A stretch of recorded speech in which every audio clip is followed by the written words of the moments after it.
কি রান্না করেছি আর কোথায় গিয়েছি অসুস্থতা হয় সেটাই আজকে দেখাবো। পুরো ভিডিওটার সঙ্গে সবাই থাকবেন আশা করছি। আর যাদের ভালো লাগবে চ্যানেলটিকে সাবস্ক্রাইব করে দেবেন, লাইক কমেন্ট এবং শেয়ার করতে অবশ্যই ভুলবেন না।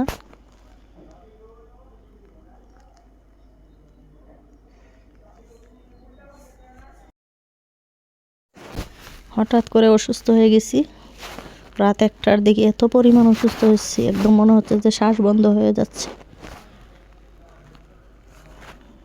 দেখুন অবস্থা।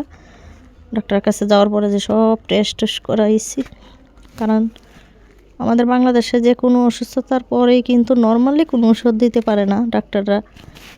টেস্ট করানোর পর তারা জানতে পারে যে কি সমস্যা। আসসালামু আলাইকুম সবাই কেমন আছেন? আশা করি ভালো আছেন। আমি আলহামদুলিল্লাহ, আপনাদের দোয়ায় আলহামদুলিল্লাহ এখন একটু ভালো আছি। আজকে আরেকটি নতুন ভিডিও নিয়ে চলে আসলাম। এটাও 1 সপ্তাহ আগের ভিডিও। 1 সপ্তাহ আগে এত পরিমাণ অসুস্থ ছিলাম, সেজন্য ভিডিও দিতে পারতেছিলাম না। আমাদের ওখানে হঠাৎ করে আমি রাত্র 1টার দিকে ভালো মানুষ খাওয়া দাওয়া করে ঘুমিয়ে গেলাম। যখন 1টা-1.5টা বাজে তখন আমার এত পরিমাণ অসুস্থ হয়ে গেছি বলার বাহিরে। একদম এত অসুস্থ মনে হচ্ছিল যে আমার শ্বাস বন্ধ হয়ে আসতেছে। অনেক কষ্টে ঘরোয়া চিকিৎসা করে একটু মোটামুটি ভালো হয়ে পরের দিন সকালবেলায় চলে গেলাম আমাদের বাসার পাশে যে বড় হসপিটাল আছে সেখানে। আর আমাদের দেশের অবস্থা তো জানেনই, বাংলাদেশে যাওয়ার পরেই কিন্তু এত পরিমাণে টেস্ট দিয়ে দেয়, কারণ ডাক্তাররা টেস্ট ছাড়া কিছুই বলতে পারে না। আছে না যে প্রাথমিক অবস্থায় ওষুধ দেই, এটা সন্দেহ ওটা সন্দেহ হতে পারে, কিছুই বলতে পারে না ডাক্তাররা। আমাদের বাংলাদেশের এই অবস্থা। তারপর এই যে টেস্ট করানোর জন্য, ডাক্তার দেখানোর পর টেস্ট করানোর জন্য চলে যাব। সিরিয়ালে আছি, ডাক্তার এখনও আসে নাই।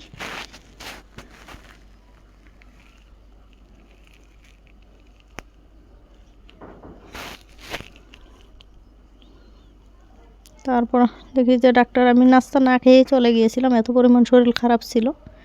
ওখানে ডাক্তারের সিরিয়াল দিয়ে এখানে চলে আসছি খাওয়ার জন্য। বলছে যে আপনি খেয়ে আসেন, তাই ক্যান্টিনে চলে আসলাম। হসপিটালের ভিতরে বিশাল বড় ক্যান্টিনও আছে।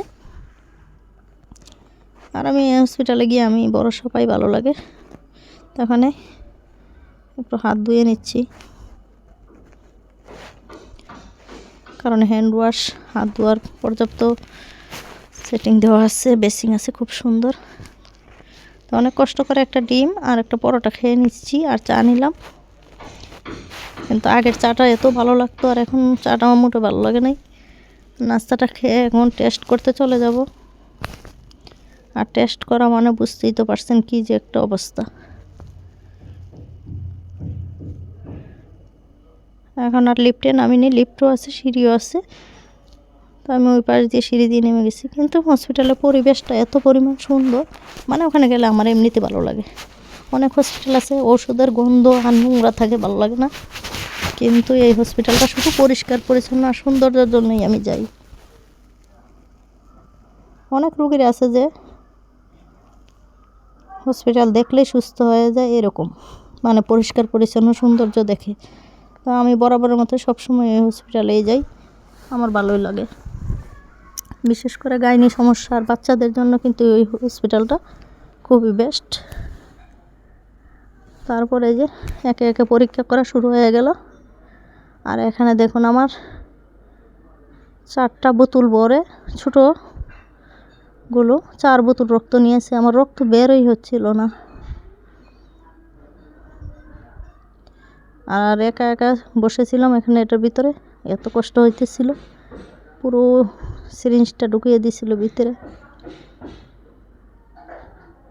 বিপদ কখন আসে কিন্তু বলে আসে না। তো সবাই একটু দোয়া করবেন। ইদানিং এত অসুস্থ হয়েছি, সপ্তাহ মনে হচ্ছে যে অসুস্থ হয়ে যাচ্ছি।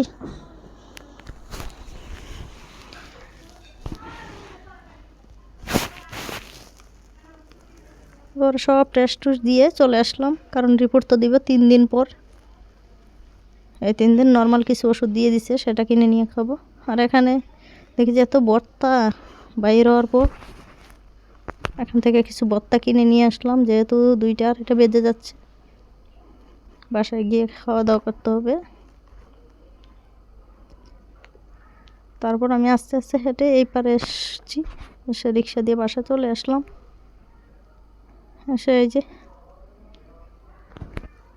আমি অবশ্য রান্না করি নাই, দেখিয়ে দেখিয়ে দিচ্ছিলাম, একজনে রান্না করছে। আর অনেক দিন পর এবারের মতোই আমি প্রথম বাঁধাকপি ভাজি করব, ভর্তা করব বাঁধাকপি দিয়ে। বাঁধাকপি ভর্তা নাকি অনেক মজার হয়। আর এখানে মুরগির কলিজি, পাতিলাটা কালো দেখাচ্ছে বাস্তবে, কিন্তু পাতিলাটা কালো না। এখানে ছেলের জন্য মুরগির কলিজি দিয়ে আলু দিয়ে একটু বোনা করে দিব। বড় ছেলে তো মাংস জাতীয় কিছু না হলে ভাতই খেতে পারে না, সেই জন্য এইটুকুই ওর হয়ে যাবে। সকালে না খেয়ে কোচিংয়ে চলে যায়, কোচিং থেকে এসে কি খাবে সেজন্য তৈরি করে রাখতে হয়। আর এখানে আমি বাঁধাকপির তরকারি, ফুলকপি, সিম, আলু দিয়ে মাছ, আর সিম, আলু, বেগুন দিয়ে শুটকি দিয়ে রান্না করছি। তো অসুস্থ মুখে কিন্তু এটা দিয়ে খেতে খুবই ভালো লেগেছিল। আর বরাবরের মতোই বিছানা বসে খাচ্ছি। সবাই ভালো থাকুন, সুস্থ থাকুন। যাদের ভালো লাগে অবশ্যই চ্যানেলটিকে সাবস্ক্রাইব করে দেবেন।